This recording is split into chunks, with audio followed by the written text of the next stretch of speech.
यहां आपको अपडेट करेंगे। हुकूमत ने महंगाई के मारे आवाम पर एक बार फिर पेट्रोल बम गिरा दिया। आइंदा 15 रोज के लिए पेट्रोल 5 रुपए 36 पैसे और हाई स्पीड डीजल 11 रुपए 37 पैसे फी लीटर महंगा। पेट्रोल की नई कीमत 272 रुपए 15 पैसे और डीजल की कीमत 284 रुपए 35 पैसे फी लीटर मुकर्रर कर दी गई है।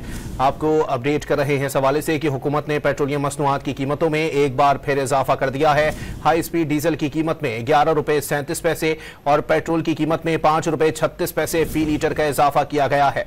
आपको अपडेट कर रहे हैं इस हवाले से कि हुकूमत ने पेट्रोलियम मसनूआत की कीमतों में एक बार फिर इजाफा कर दिया है। हाई स्पीड डीजल की कीमत में 11 रुपए 37 पैसे और पेट्रोल की कीमत में 5 रुपए 36 पैसे फी लीटर का इजाफा कर दिया गया है। हाई स्पीड डीजल की कीमत में 11 रुपए 37 पैसे फी लीटर का इजाफा देखने में आया है, जबकि पेट्रोल की कीमत में 5 रुपए 36 पैसे फी लीटर का इजाफा कर दिया गया।